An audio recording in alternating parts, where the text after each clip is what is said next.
हम डीएलएड चतुर्थ सेमेस्टर के विषय शैक्षिक प्रबंधन एवं प्रशासन के अंतर्गत प्रकरण समय प्रबंधन पर चर्चा करेंगे। देखिए, बच्चों के सर्वांगीण विकास जो होता है, बच्चों का सर्वांगीण विकास वो विद्यालय में होता है। तो विद्यालय जो होता है वो इस तरह की गतिविधियां अपने विद्यालय में कराता है, इस तरह के कार्यक्रम कराता है जिससे कि बालकों का बौद्धिक, शारीरिक और भावनात्मक विकास हो सके। तो ऐसी चीजों को वो अपने पाठ्यक्रम में शामिल करता है।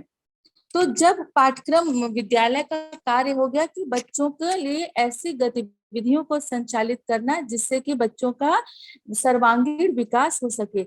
अब गतिविधियों को करना है तो उसके लिए कब कौन सी गतिविधि होगी, कितनी देर की गतिविधि होगी, कितना देर शिक्षण कार्य होगा, कौन कराएगा उसको, इसके लिए क्या होता है कि वहां पर एक समय सारणी बनाई जाती है या समय का प्रबंधन किया जाता है। उस पूरे कार्य व्यवस्था के लिए समय का प्रबंधन किया जाता है। तो जब भी पाठ्यक्रम के अनुसार अपने दैनिक कार्यों के लिए विद्यालय जब योजनाबद्ध तरीके से उन कार्यों को संचालित करता है और जो व्यवस्था उसके लिए करता है उसी को समय सारणी या टाइम टेबल कहा जाता है। समय सारणी को विद्यालय की दूसरी घड़ी कहा जाता है।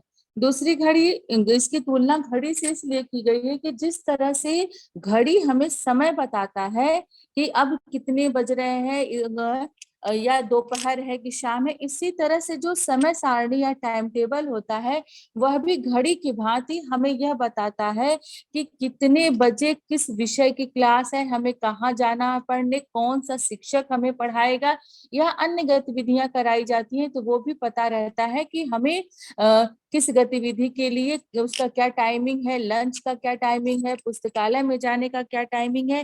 तो इस तरह से समय सारणी को घड़ी की संज्ञा दी जाती है।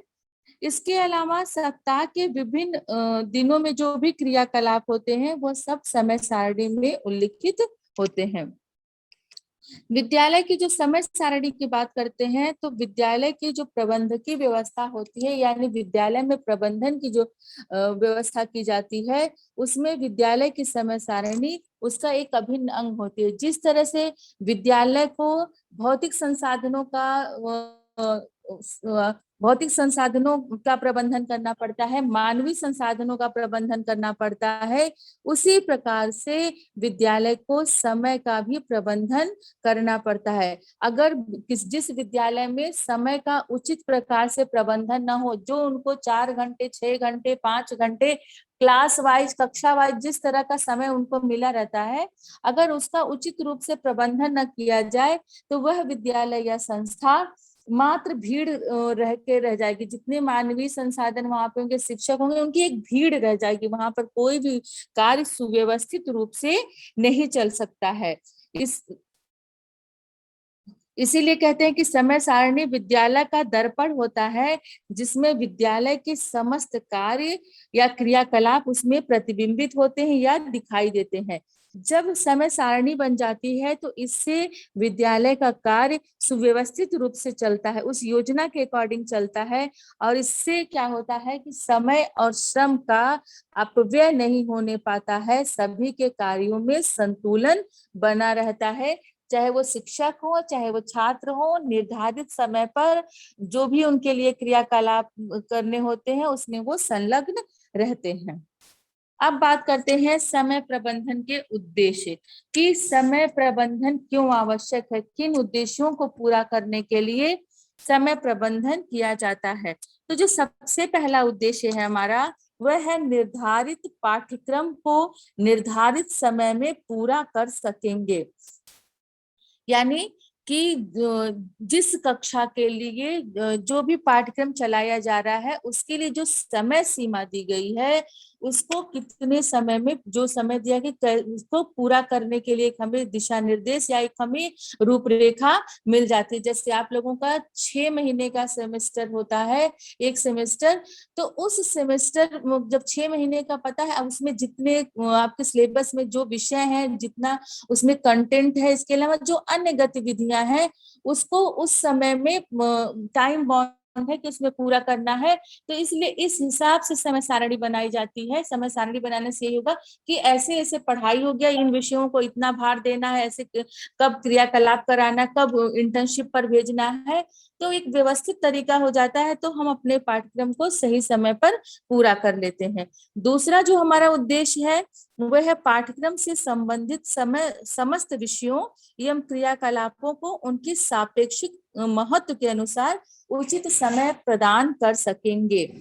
यहाँ पर यह बात आती है कि जो विषय कठिन है, जिसमें कोर्स ज्यादा है या जिसमें कोर्स कम है, उनके महत्व के हिसाब से, उनके सापेक्ष के हिसाब से हम उनको उस समय सारणी में अधिभार या भार देते हैं या समय देते हैं। तीसरा जो समय प्रबंधन का उद्देश्य है वह है अध्यापकों को उनकी योग्यता, क्षमता एवं रुचि के अनुसार कार्य का वितरण कर सकेंगे।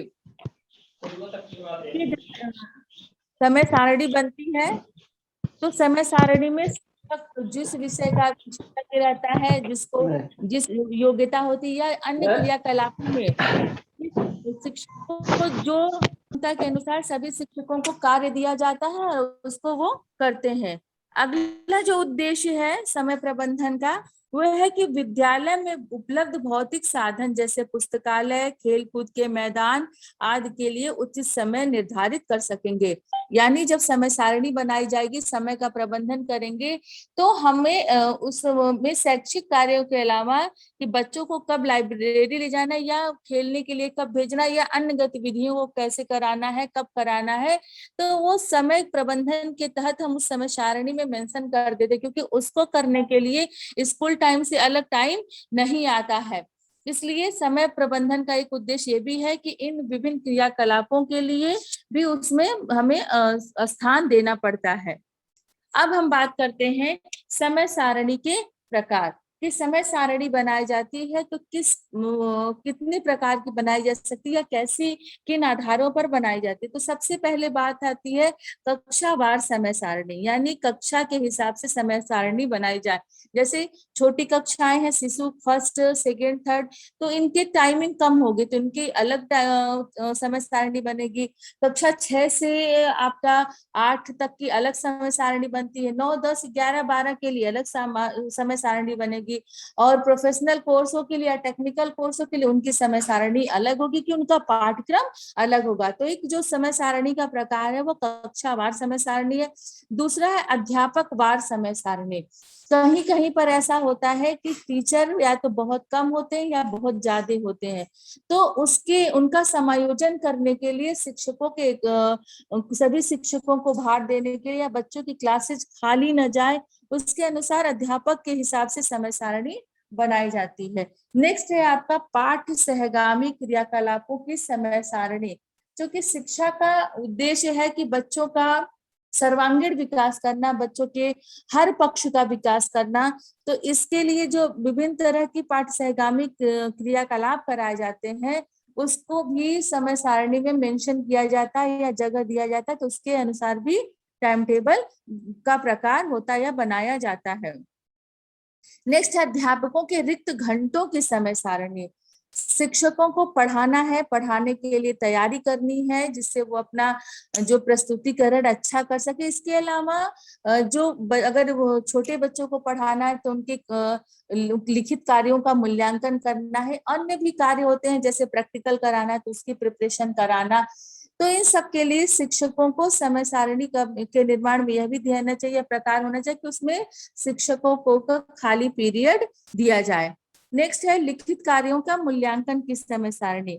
सभी शिक्षकों को जो भी कॉपी लिखवा रहे हैं, असाइनमेंट करवा रहे हैं, तो उनको चेक, जब वो पूरे टाइम शिक्षण ही कार्य करेंगे उसमें उनको टाइम नहीं दिया जाएगा तो उसका इवेल्युएशन वो कब करेंगे, इसलिए समय सारणी में उसको भी स्थान दिया जाता है। अगला और अंतिम है कार्य अनुभव और खेल कूद की सदनवार समय सारणी। बच्चों के शारीरिक विकास के लिए, बच्चों की नीरसता को दूर करने के लिए, बच्चों को में उत्साह लाने के लिए विभिन्न तरह के कार्य अनुभव और खेल कूद कराए जाते हैं। तो इसके उसका यह भी कार्य समय सारणी के प्रकार में कि दिन के हिसाब से किस दिन किस बच्चे को या किस ग्रुप को, किस हाउस वाइज, जिस तरह से जहाँ का सिस्टम हो जिस विद्यालय का, उसमें मेंशन किया जाता है, उसके अकॉर्डिंग समय सारणी बनाई जाती है। अब बात करते हैं कि समय सारणी का महत्व, कि समय सारणी की क्या इंपॉर्टेंस है, क्यों समय सारणी बनाना जरूरी होता है। तो देखिए, समय सारणी एक ऐसी चीज होती है या एक ऐसा माध्यम है, एक ऐसी रूपरेखा है जिसके द्वारा विद्यालय के कार्यक्रमों पर हम सुव्यवस्थित रूप से चलाते हुए हम समय का सदुपयोग कर सकते हैं। और समय सारणी का जो एक महत्व है, समय की दृष्टि से महत्व है, व्यवस्थित तरीके से चलाने से महत्व है। इसके अलावा समय सारणी का अगर किसी विद्यालय में न बनाया जाए, कि समय सारणी का उपयोग न किया जाए, तो वहां पर जो लोग होंगे, मानवीय संसाधन होंगे या भौतिक संसाधन, उन सब में सभी की शक्ति और समय का दुरुपयोग होगा। भौतिक संसाधनों का सही से उपयोग नहीं हो पाएगा, उसका दुरुपयोग होगा। इसके अलावा मानवीय संसाधनों का भी, उनके समय और शक्ति का दुरुपयोग होगा। समय सारणी का महत्व नैतिक दृष्टि से भी महत्वपूर्ण होता है। नैतिक दृष्टि से क्या होता है कि जब बच्चों को विद्यालय बच्चे आते हैं तो समय से प्रेयर करना, बच्चों को सद्विचार बताए जाते हैं, उनसे बुलवाए जाते हैं, और समय से कक्षा में जाना, पढ़ना, समय से अपना कार्य करना, एक दूसरे का सहयोग करना। तो ये सारी चीजें होती है कि बच्चों में इस तरह के नैतिक गुणों का विकास होता है, अनुशासन का, नियम से रहने का, कर्तव्य परायणता का। तो समय सारणी के द्वारा बच्चों का, इसलिए समय सारणी का नैतिक दृष्टि से भी उपयोग होता है। अब हम बात करते हैं समय सारणी का एक महत्व मनोवैज्ञानिक दृष्टि से भी है। मनोवैज्ञानिक दृष्टि से समय सारणी इसलिए उपयोगी है क्योंकि जब हम समय सारणी का निर्माण करें तो हमें बच्चों की रुचियों में, आवश्यकताओं को ध्यान में रखकर करना चाहिए। क्योंकि समय सारणी एक ऐसा माध्यम है जिसके द्वारा विद्यालय में हम अनुशासन स्थापित कर सकते हैं। अनुशासन स्थापित करने का यहाँ मतलब यह है कि जो भी जिसका कार्य है, जो भी कार्य जिसको दिया गया है, वो अपने उत्तरदायित्वों को समय से करे, किसी भी कार्यों को करने में वो उल्लंघन न करे, समय का सदुपयोग करे। तो ये हमारा समय सारणी का महत्व हो गया। अब हम बात करते हैं समय सारणी बनाते वक्त ध्यान देने योग्य बातें। तो देखिए, सबसे पहले जो समय सारणी के ध्यान देने योग्य बातें हैं, सबसे पहले बात है कि शिक्षकों को उनकी योग्यता एवं रुचि के अनुसार विषयों के शिक्षण प्राप्त हो, साथ ही सभी शिक्षकों पर समान भार पड़े। यानी जो भी समय सारणी बनाए, टाइम टेबल बनाए, तो इस बात को ध्यान में रखकर प्रधान अध्यापक या जो भी संस्था का बनाए कि किसी भी शिक्षक को उसके रुचि और उसकी योग्यता के विपरीत कार्य न दिया जाए या विषय न दिया जाए। जिस विषय में उसको महारत न हासिल हो, जिस विषय में उसको ज्ञान न हो, ऐसे विषयों का शिक्षण कार्य शिक्षक को न दिया जाए। इसके अलावा ऐसा न हो कि किसी एक शिक्षक को 2-3 क्लास हो गई और किसी शिक्षक को एक या एक भी नहीं है। तो सभी शिक्षकों पर जब भी क्लास का डिस्ट्रीब्यूशन किया जाए, सभी पर समान भार होना चाहिए, यानी सभी पर लेक्चर समान होने चाहिए। दूसरा जो समय सारणी बनाते समय ध्यान देने की बात है, वह है कि पढ़ने, खेलने एवं सांस्कृतिक कार्यक्रम हेतु उचित समय विभाजन हो।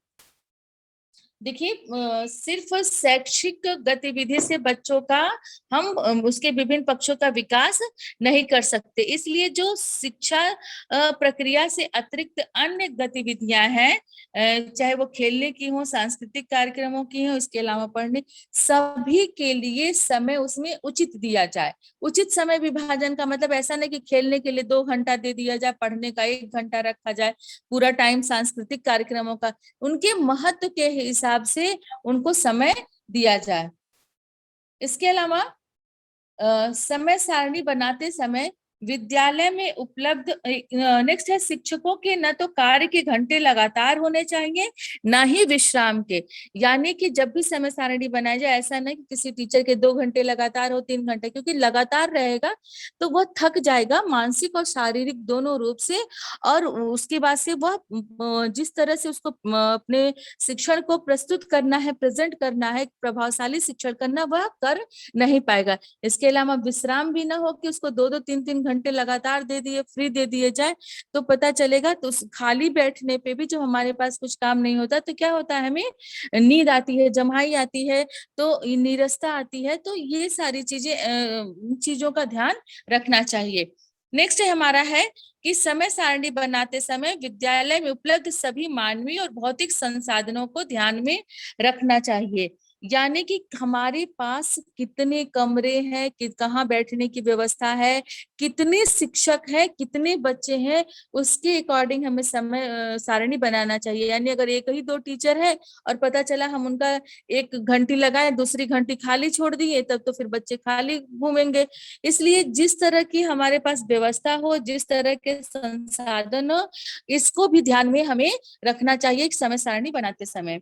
नेक्स्ट है समय सारणी में व्यापकता होनी चाहिए या व्यापकता होती है। देखिए, समय सारणी व्यापकता का मतलब उसमें हर चीज शामिल किया जाए, चाहे वो शिक्षण हो या शिक्षण के अतिरिक्त, चाहे पुस्तकालय में जाने का समय हो, चाहे बच्चों के खेल कूद का समय हो, चाहे सांस्कृतिक कार्यक्रम का समय हो, या बच्चों को किसी अन्य तरह के समाज सेवी कार्यों, सामाजिक गुणों को विकास करने के लिए समाज सेवी कार्यों में लगाना, जो भी हो, विभिन्न तरह की गतियां, उनका प्रैक्टिकल कराना हो, उनको कंप्यूटर सिखाना हो, इस तरह की किसी भी गतिविधि के लिए उसमें व्यापकता होनी चाहिए, सिर्फ वो बहुत संकीर्ण नहीं होना चाहिए। इसके अलावा कार्य अनुभव को भी स्थान देना चाहिए समय सारणी में, यानी कुछ ऐसी भी चीजें कराई जानी चाहिए जिससे बच्चा स्वयं करके सीखे।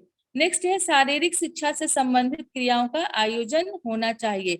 शारीरिक शिक्षा से मतलब यहाँ पर है कि बच्चों को समय सारणी में इस तरह की भी जानकारी देनी चाहिए कि वो अपने शरीर के बारे में जाने, जागरूक हो सके कि कैसे हम अपने आप को स्वस्थ रख सकते हैं, किस तरह से अपने आप को हम साफ स्वच्छ रख सकते हैं। तो इस तरह के विषयों की भी जानकारी बच्चों को देनी चाहिए और समय सारणी में इसको स्थान देना चाहिए। अंतिम है हमारा, समय सारणी बनाते समय शिक्षा विभाग के नियमों का पालन करना चाहिए। देखिए, कोई भी विद्यालय चलता है तो वो मान्यता हमें सरकार के द्वारा या सरकार की जो संस्थाएं उनसे प्राप्त होती है। तो विद्यालय जो चलता है वो शिक्षा विभाग के जो नियम होते हैं उन्हीं के अकॉर्डिंग चलता है। यानी स्कूल खुलने का टाइम, बंद होने का टाइम, कितने, कब एग्जाम होगा, कितने दिन का पाठ्यक्रम है, कब सेशन नया शुरू होगा, तो इन सारी चीजों को ध्यान में रखते हुए समय सारणी का निर्माण करना चाहिए। अब बात करते हैं हम समय सारणी निर्माण के सिद्धांत की। यानी जब समय सारणी का प्रकार हो गया, उसको ध्यान देने की योग्य बातें हो गई, अब किन किन सिद्धांतों को फॉलो करते हुए हमें समय सारणी या आपका टाइम टेबल बनाना चाहिए।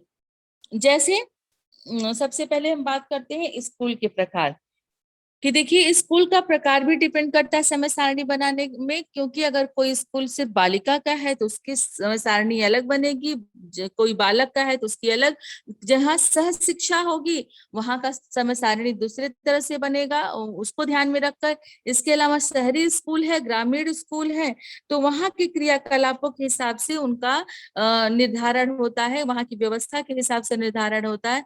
तो स्कूल के प्रकारों के सिद्धांतों को अपनाकर समय सारणी का निर्माण भी किया जाता है। दूसरा है हमारा विभागीय विनिमय।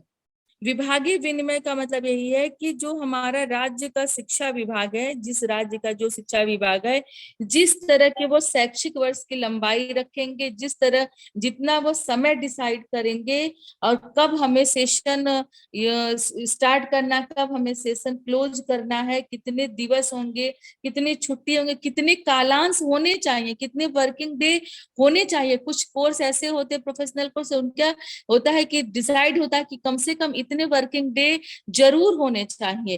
तो इन सब चीजों को ध्यान में रखते हुए या इन सिद्धांतों को देखते हुए समय सारणी का निर्माण किया जाता है। नेक्स्ट है हमारा न्याय का सिद्धांत। देखिए, न्याय का सिद्धांत का मतलब है कि किसी भी कार्य को हम किसी के साथ अन्याय न होने पाए। यानी जब भी हम समय सारणी बनाए तो किसी भी शिक्षक के साथ अन्याय ना हो। इसको भी हम बाद में और आगे बताएंगे। नेक्स्ट है बच्चों का सापेक्षिक महत्व और उनकी जटिलता के अनुसार। यानी कि बच्चों के सापेक्षिक महत्व यानी किस विषय की बच्चों को कितनी आवश्यकता है, कौन सा विषय बच्चों के लिए ज्यादा कठिन है, कौन सा बच्चा विषय बच्चों के लिए आसान है, कौन सा विषय बच्चों के लिए ज्यादा महत्वपूर्ण है। तो इन सब को ध्यान में रखकर या इन सिद्धांतों को फॉलो करते हुए भी समय सारणी बनाया जाता है। नेक्स्ट है हमारा उपलब्ध समय का परिमाण। ठीक है, यानी हमारे पास जो विभाग के समय के हिसाब से हमें समय मिल गया, तो उस समय में कुल कितने वर्ष मिले हैं या कितना दिन टोटल मिला, पूरे वर्ष की कितनी लंबाई मिली है और उसमें कुल कितनी छुट्टियां हैं, उनको देखकर भी समय सारणी बनाई जाती है। यानी अगर वर्किंग डे कम पड़ता है और समय हमारा निर्धारित है तो कभी कभी एक्स्ट्रा क्लासेस चला दी जाती हैं उस वर्किंग डे को पूरा करने के लिए। छुट्टियों में भी क्लासेस बच्चों की चला के उसको पूरा की जाती है। तो ये भी हमारे समय सारणी के निर्माण का सिद्धांत है। कुछ और सिद्धांत है, उस पर हम चर्चा करेंगे करेंगे सबसे इसमें है थकान का होना, थकान होना। देखिए, कुछ दिन या समय या कुछ घंटियां ऐसे होते हैं कि बच्चे थकान महसूस करते हैं। अब गर्मी का दिन लिया जाए तो गर्मी के दिन में जैसे जैसे धूप तेज होनी शुरू होती है या फिर दोपहर से 10 बजे से क्लास चलाई जाए तो थोड़ी देर बाद से ही बच्चे थकान, गर्मी की वजह से थकान महसूस करना शुरू कर देते हैं। और अगर सुबह से भी क्लास चलाई जाए तो बच्चे लास्ट वाले घंटे तक आते आते या लंच के बाद से थके से महसूस हो जाते हैं, थकान उनको लगने लगती है। तो इस सब चीजों को भी ध्यान में रखना चाहिए क्योंकि सुबह बच्चा आएगा, फ्रेश रहेगा, ताजा रहेगा, एनर्जेटिक रहेगा। तो सुबह हमें कठिन विषयों को रखना चाहिए और जब बच्चे थक जाते हैं तो ऐसे क्रियाकलापों के ऐसे विषयों को शामिल करें जिससे बच्चा आसानी से सीख सके। नेक्स्ट है विविधता का सिद्धांत। विविधता का सिद्धांत का मतलब ऐसा है कि जब भी हम समय सारणी का निर्माण करें तो इस ढंग से करें कि बच्चों के सीटों के बैठने के ढंग में समय समय पर परिवर्तन किया जा सके। क्योंकि देखिए, एक ही जगह हर आदमी परिवर्तन चाहता है, एक ही सीट पर बैठे बैठे या एक ही जगह बैठे मन उब जाता है। तो इसलिए कक्षाओं में रोटेशन की व्यवस्था रहती है कि जो आज बच्चा आगे बैठा वो पीछे, पीछे वाला आगे, इस साइड वाला उस साइड। इस तरह से भी हम उसमें टाइम टेबल में विविधता का सिद्धांत ला सकते हैं। हम कक्षा कक्ष को भी बदल सकते हैं। अब अगला है अध्यापकों के लिए खाली पीरियड का सिद्धांत। ठीक है, अध्यापकों के लिए खाली पीरियड का सिद्धांत में यह है कि जो भी अध्यापकों की जिस मतलब अपने शिक्षण कार्य को ज्यादा वो कुशलता पूर्वक कर सके, ज्यादा गुणवत्ता पूर्ण कर सके, क्वालिटेटिव एजुकेशन बच्चों को दे, इसके लिए उन्हें बच्चों को अपने अपने शिक्षण कार्य की तैयारी के लिए उन्हें खाली पीरियड या खाली घंटे भी देनी चाहिए जिससे कि वो अपने शिक्षण कार्य को ज्यादा से ज्यादा अच्छा या शुद्ध वो कर सके। नेक्स्ट है खेल और मनोरंजन।